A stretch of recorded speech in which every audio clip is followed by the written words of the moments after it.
the main thing that I look at is the history and knowing history of music and artistry.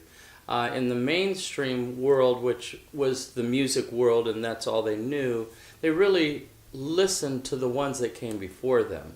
So a big thing of mine is having a history and a knowledge of some of its Christian music, some of its music in general, some of its styles, to be a sponge. And if you're going to be in a creative mindset, man, it's so important to have a history to draw from a well. You know, like if you need a bucket of water in the gospel world, you need to know some of the history of Andre Crouch and what made some of those songs tick, and listen to the choruses and how he wrote. You know, a lot of it is just, it's not done in a book. A lot of it is just being a sponge and taking in music. In the earlier days, there was a market where if an artist was a poet or a writer or an artist or had some things to say and was very talented, you know, kind of rose above the cream where people were noticing, somehow they would contact with the label and the label would sign them, and then they would develop them for a year, and then boom, you know, out comes something. There's not that now. So, but that gives you freedom as the artist to find tools around you, whether it's at home or at a school, which can help train you. But to me, it opens up all the possibilities, because right now the main thing is, because everybody thinks they can produce and write and sing and record and do an album in their bedroom, which a lot of it can be done that way, but there's a glut, you know, since the accessibility in the early days, there wasn't that accessibility. You know, like I couldn't go in, it cost $150,000 to go do it. So already that would chip away 90% of the music that is being given to all of us. It's an over surge of pop. Music's never been as popular as it is right now worldwide. So in encouraging songwriters, keep it simple, keep it clean, because anytime you add another instrument, it gets smaller sonically. Keep it simple and beautiful. The beautiful songs are pretty simple. You know, the melody is contagious. The chord structure is good. It doesn't feel like you're formulating something like in a music theory class. So my biggest thing is, it's like the Apple system originally when they developed Apple. Everything was clean, a lot of space. It had an essence where people could look at it and kind of get to the element of what Apple meant. I kind of say the same thing for the song. You want to make sure you get to the essence of a voice, or you get to the essence of what that melody, and will it stand on its own, you know, if you have a chord playing.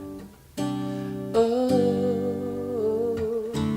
oh, oh, oh.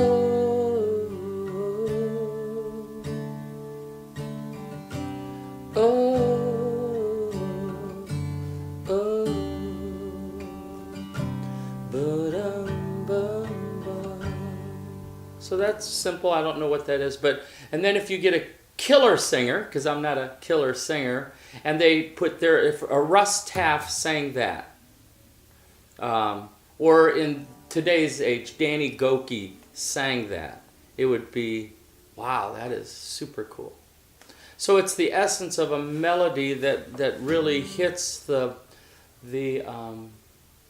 essence of what you're feeling and writing. So the lyric, the music, everything has to be top-notch in the same thing. Don't cheat on a lyric. A lot of writers, they write a great melody and they just put lyrics down. And vice versa. There's some lyricists that are great and they just can't hardly play, and so they settle sometimes for, I call it a money chord. So that chord I was doing, here's, you know, so those are normal chords, and nothing jars your system. But if I do this, there's a money chord.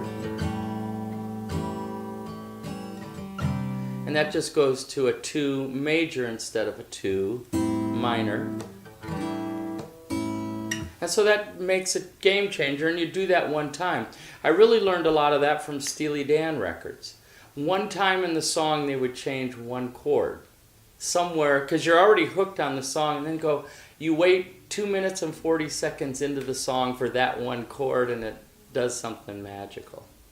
Really, I had to transition my whole way of thinking early on.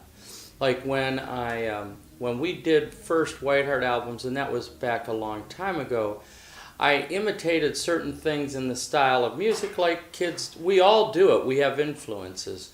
But it's learning to feel the moment and also to translate it. I say this to every artist now because of the industry. Your method of being a responsible person with the gift God gave you is the fans, or if it's 5 fans, 50 or 100, that you connect with them. The record should just, and I learned this from Gaither, it's just whatever style, it doesn't matter the kind. He was Southern gospel, and I joined them, and I knew nothing about gospel music.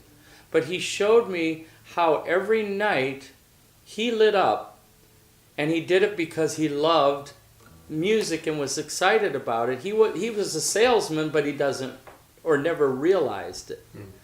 And he sold the excitement of something, whether it was He Touched Me or somebody else's song, Majesty, he did not write. And but he had the excitement to generate it. So for young kids and young students of the craft trying to get in, you find a fan base. It's way more important than a label. You build that. A label will always come, even in today's market, if you build an awareness. I love doing artists where we'll go to a rehearsal hall and we'll write for 3 days and just create things and talk about what their influences are and what drives them, what makes them move. And then we'll go to a rehearsal hall, if we have the money and the opportunity, to woodshed them like we're going out and opening for Lauren Daigle, And then again, it's depending on what genre, whether it's country or Christian music or worship music. Worship music is very different from Christian music because it's made for an inward resource, the church. And it should be done extremely well for that. Where, you were asking about Christian poets and authors. They're not there because they are out there, but the Christian market isn't saying to the world, we want to sign the next 5 great authors in music.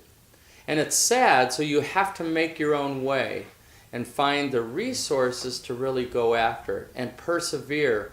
This is an age and a culture, the millennials, where a lot of things were handed to them, so there's not a hunger sometimes in their work ethic. And I don't mean that in a bad way, because every generation has its problems. But it's got to be one where it's initiative-oriented, and when you feel passionately about what you're doing, whether it's being a songwriter who doesn't have a really good voice, or a great singer who can't really write well, you find the avenues to enhance that. The essence of true artistry and what that means is of being a songwriter and being an artist and being a conveyor of it is that you do it successfully for the people in the audience, whether it's a coffee shop, a theater, or a convention center. And you fit that niche with what you're doing well, and you go after it with 100%.